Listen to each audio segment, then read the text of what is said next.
नमस्कार, आदाब, सत श्री अकाल। न्यूज IBN 2020 में आपका स्वागत है। सच कभी चुपता नहीं, IBN कभी रुकता नहीं। मैं सरवर खान करीवाला आपको दिन भर की खबरों से रूबरू। नमस्कार दोस्तों, मैं advocate Mohammad Irfan, all India yard and repossession association के तरफ से उनका विधि सलाहकार। HDB फाइनेंस कंपनी के बारे में मैं कुछ बातें हमारे व्यूवर्स को बताना चाहूंगा, जो कि RBI के गाइडलाइंस के विरुद्ध उन्होंने जाके काम किया है। हमारे ट्रेड यूनियन को कुछ दिन पहले एक ऐसी कंप्लेंट मिली जिसके अंदर में लोन बोरोवर की सिर्फ 2 EMI बाउंस थी और HDB फाइनेंस कंपनी ने रिपोजेशन एजेंट के थ्रू उसको रिपोजेस करवा लिए और रिपोजेस तो हो गई, लेकिन उसको गाड़ी ना रिलीज कर रहे थे वो, और ना ही तो उसका लोन सेटलमेंट कर रहे थे। जब भी लोन बोरोवर उनके पास में गया तो उसको कहा गया कि आपको पूरा पेमेंट करना पड़ेगा, नहीं तो हम गाड़ी आपकी ऑक्शन करके बेच देंगे। वो लोन बोरोवर ने हमारे ट्रेड यूनियन के अंदर में कंप्लेंट किया कि हमारी कोई सुन नहीं रहा है, आप हमारी इसके अंदर में कृपया करके मदद कीजिए। तो हमने ट्रेड यूनियन के माध्यम से, हमारा जो ट्रेड यूनियन है all India yard and repossession association, जो कि गवर्नमेंट ऑफ महाराष्ट्र से रजिस्टर्ड है, उसके माध्यम से HDB फाइनेंस कंपनी में ऑफिशियल मेल डाले और इसके बारे में जानकारी हासिल करने की कोशिश की, लेकिन उन्होंने आज तक हमको उसका जवाब नहीं दिया है।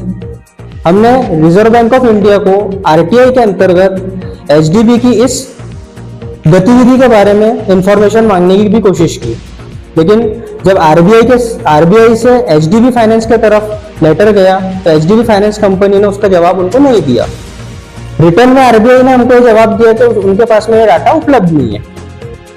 अब इसमें NPA होने के बाद में गाड़ी रिपोजेस करना, और NPA का मतलब है कि 90 दिन उसकी लोन EMI जो है पेंडिंग रहना चाहिए।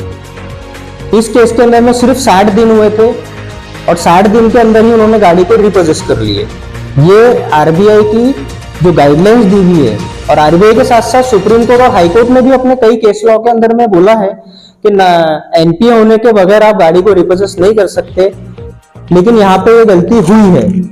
तो हमने जब ऑफिशियल मेल डाला HDB को तो हमको भी उन्होंने जवाब नहीं दिया, और जब हमने RTI के थ्रू RBI को इसका एक लेटर भेजा तो RBI को भी HDB ने डाटा नहीं दिया।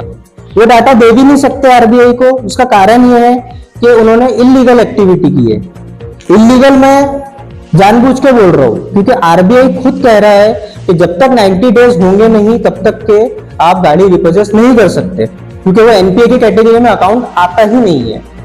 इसीलिए HDB फाइनेंस ने इलीगल एक्टिविटी की है, रिजर्व बैंक ऑफ इंडिया की गाइडलाइन का उल्लंघन किया है।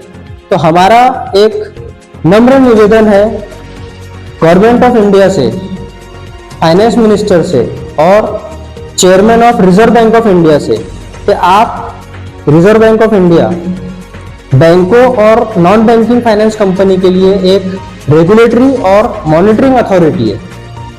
तो आपको ये पूरी जानकारी रहना चाहिए, ये पूरा डाटा रहना चाहिए कि आपके अंतर्गत जितने भी बैंक और NBFC काम कर रहे हैं वो सही कर रहे हैं कि नहीं कर रहे। चलो, अगर आपको नहीं भी पता है और अगर किसी ऑर्गेनाइजेशन के थ्रू, ट्रेड यूनियन के थ्रू या किसी लोन बोरोवर जो उसके अंदर में बेचारा एग्री हुआ है उसके थ्रू अगर कोई कंप्लेंट जा रही है तो उसको तो कम से कम समाधान करके देना ही चाहिए। अगर RBI इस प्रॉब्लम का समाधान देने में सक्षम नहीं हो पा रहा है तो हमारी गवर्नमेंट ऑफ इंडिया से अपील है कि ऐसा कानून, ऐसा कोई लेजिस्लेचर पास किया जाए या बनाया जाए जिसके तहत लोन बोरोवर को भी कुछ सुविधा मिल सके। Thank you. हमारे चैनल को शेयर, लाइक और सब्सक्राइब करना ना भूलें। बेल आइकन दबाएं, हमारे चैनल को सब्सक्राइब करें और लाइक करें।